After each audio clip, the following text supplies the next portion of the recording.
Hey guys, welcome back to the next video. In this video, we are going to start the second section, which is Kubernetes OpenShift command line interface and API. So what you have seen in the previous video is like how to work with the cluster, like identifying the cluster services, the versions and stuff like that, monitoring the web consoles and from the web console likewise. And there were a few questions to start up with this particular training. In this video, we are going to see how to access the cluster, OpenShift cluster from command line, and how to query the Kubernetes API resources and access the health of the cluster. So we're going to see that, and there's going to be a few questions as well. And then like we will go to the next one. All right, let's get things going. So there are going to be multiple videos. I cannot say how many videos is going to be there in this one. You have to go through and check it because I myself don't have any idea. I try to take videos maximum for 50-20 minutes and then I just move to the next video so that it's much easier and it's much modular to understand. Now, OpenShift command line is a very important tool. Okay, so most of the times we'll be working on command lines because most of the time we'll be doing repeated tasks. If you're working on a repeated task, it's much easier to do it as a script and execute it. And the way to do it as a script is through command line. So what we're going to do is like we're going to see and manage OpenShift cluster, not just by web console, but also using kubectl or OC. Now, OC is the command which we are supposed to use for OpenShift command line interface. But you can also use kubectl in this situation where kubectl is the native application which is running on the on the background, but a thin wrapper is been covering it as OpenShift. Now, I would normally suggest you to use OC to get used to OpenShift, and it also looks professional. Now, we have to first download the OC and kubectl, which I think we already did on the installation part of it. One of the steps is to download both OC and kubectl, move it to user local bin. So when you type kubectl, you should get the output. When you type OC, you should get the output as well. I've created a folder inside the installation folder. So this is how my folder structure looks like. Do not remove any of the files after your installation of OpenShift on GCP or AWS for that matter. Do not remove any of the files. Just create a folder called OC and then just work inside it, because you will be actually using OC command to work remotely on the on the GCP or AWS. Why you shouldn't remove any of these files? Because this actually files has this Terraform stuff. When you want to destroy the environment, you need these files to destroy. If you delete this file and run the destroy command, it's not going to work.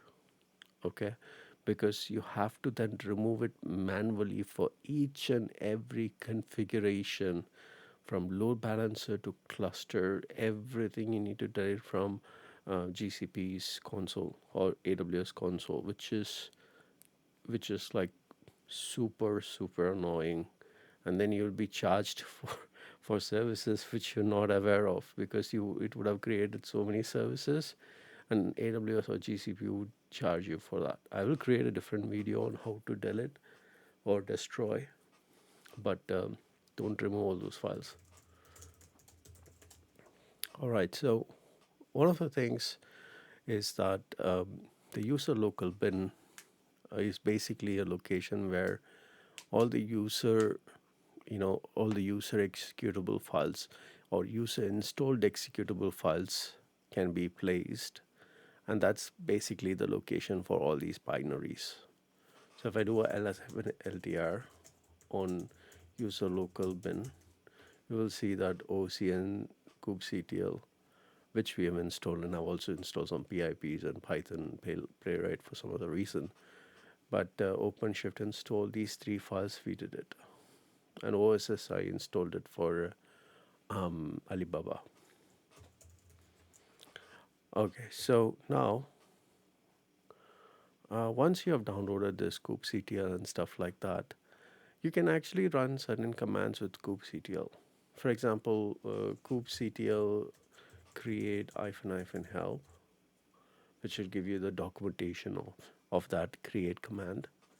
You can run oc create hyphen help, where it gives you the exact identical response towards both the commands because both are same. So mostly most are both are designed same. So irrespective, you're gonna you're going to create OC or OpenShift OC or kubectl. It's gonna all gonna be the same. You can also inquire OC explain pod, where it talks about oh, okay, hold on a second.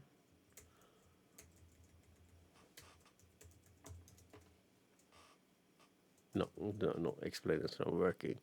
Okay, sorry about that. So yeah, pretty much that. And there is also options in your console. When you click on this question mark and you see command line tools over here, when you click on that, it gives you documentation for downloading OpenShift command line.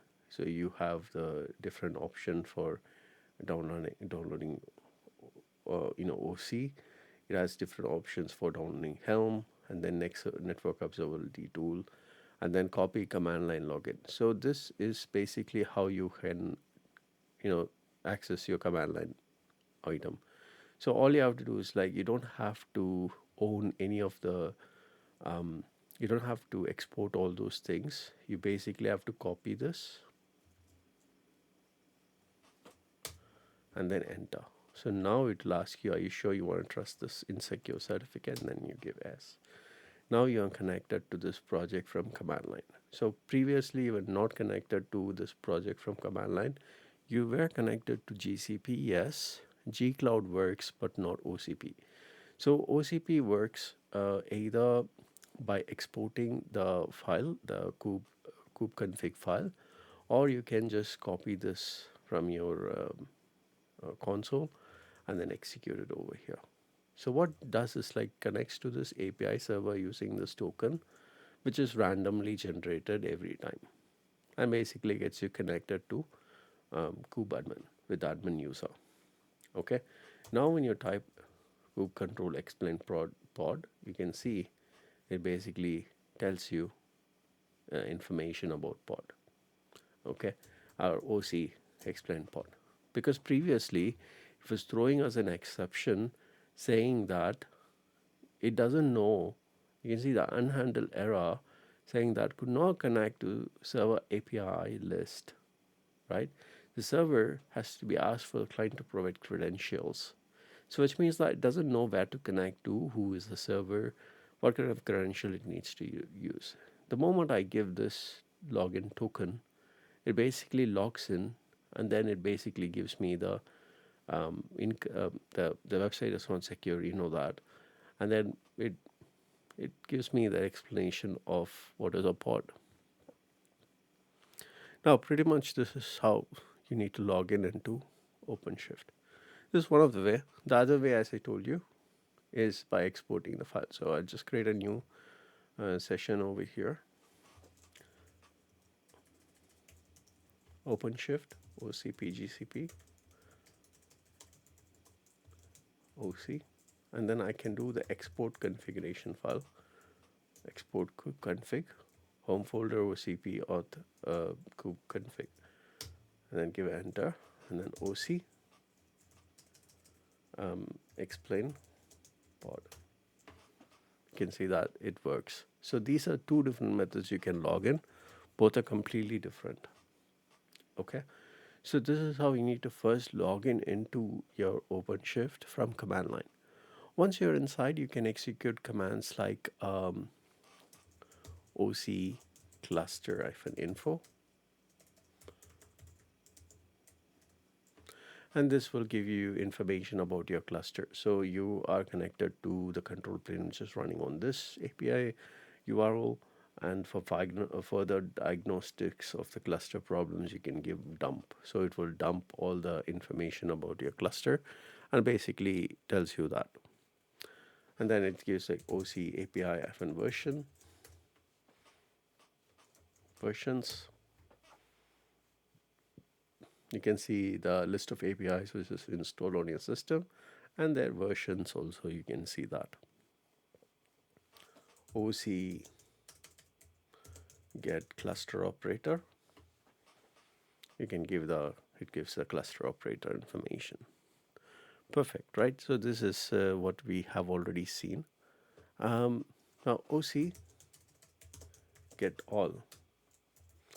Now this is going to uh, get all the informations of all the all the information which is available on your system. Currently there's nothing running on your system. It's basically the service here. So this is basically the service which is created. So this is your OpenShift external service, and this is an internal Kubernetes service. So except for this, there's no pod running, nothing is running. It's a very clean environment. Okay. OC describe. This is going to describe about any specific resource, like OC describe. If you give API resource name, then it's going to talk about that. If you give OC describe service name, it's going to talk about that service. If you're going to give OC describe pod name, it's going to describe about it. Now remember, describe and -o wide is different, because last time I said some option called -o wide, which means it gives you explanation, like detailed item. So here describe will give you detailed explanation, but not like O wide. O wide will give you information, explain information on a specific command. For example, OC get pod, or you know get service here. So SVC is a short form for service. You will see these two service coming up.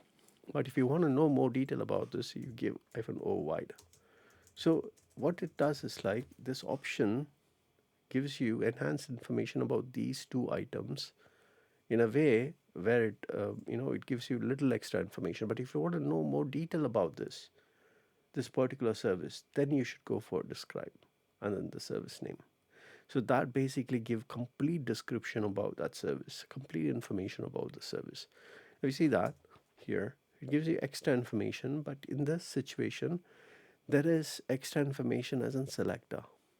Here, selector is also one of the information which comes through describe, but also it gives alternation, labels, and then a lot of other items over here.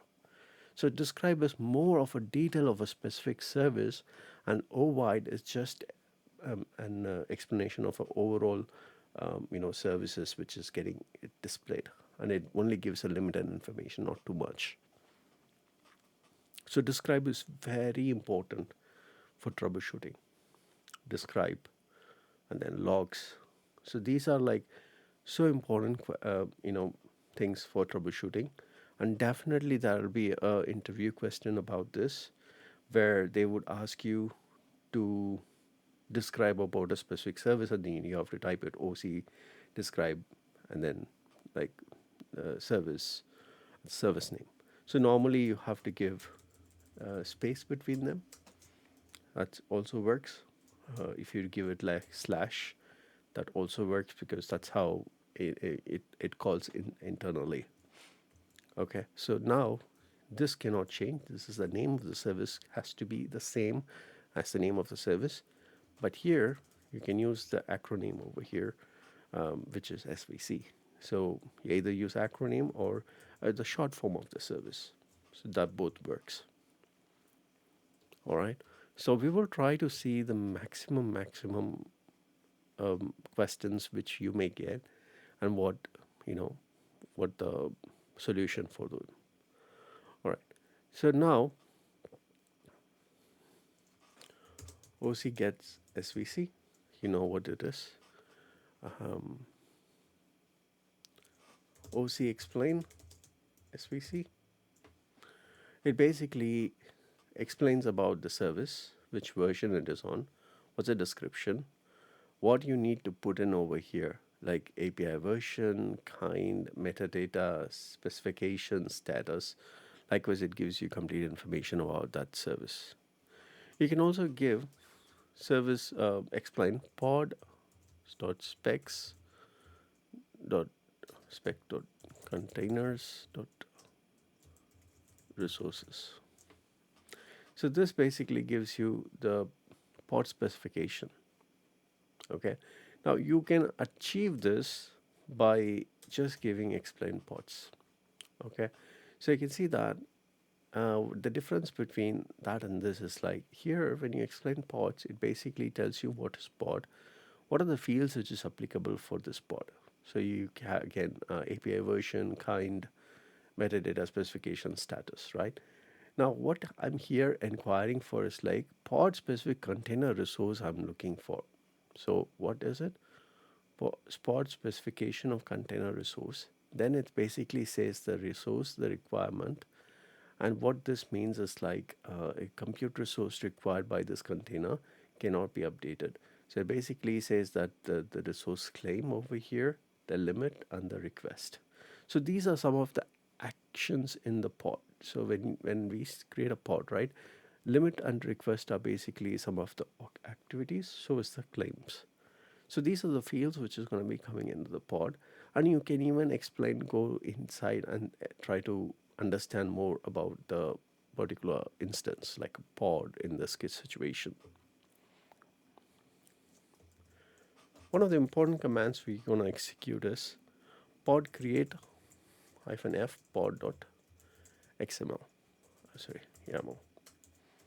We don't have a pod dot YAML here, but what happens is when you execute create over here as an option for OC, it's going to create a configuration. When you use this create command, it creates an Red Hat OpenShift resource in the current project. This command creates resources from a resource definition. Typically, this command is paired with OC get resource type, resource name, -o YML. This command for editing definitions. For example, to create a resource from the pod.yaml, we use the command option -f. So all those instructions which is needed for creating a pod will be taken from pod.yaml. Now, how am I saying that it's going to create a pod? Well, I don't know, because it could be a deployment, it could be a service, it could be anything. Only by reading the pod.yaml, I'll get to know what it is trying to create, because create is when you type create -f, it can create deployments, pods, services, ingress, egress, aka routes. So likewise, it can create anything. So we don't know what it's going to create until we design the YAML file what it needs to create. OC status, on the other hand, provides you a high-level view of a current project. Like it shows the services, deployments, build configuration, active deployments. Information about any misconfigurations also, can be part of it. So you can see that there is nothing in progress. There is just two services over here, which is configured. And if you want to know some details, it says like go for OC describe resource slash the name of the resource, or do OC get all. So these are the two commands we already tried. And then it basically tells you the version which you are in, the deployment configuration, and which API which you're using, and all the possible resources under it. So when we go forward one by one, you will start to get a lot of resources on your system.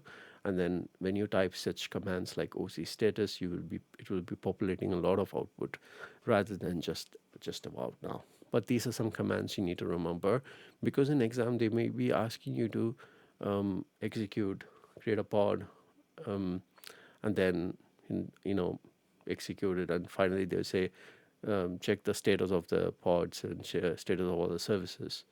Provide a high level overview, they'll say. Okay, so that time you need to type OC status.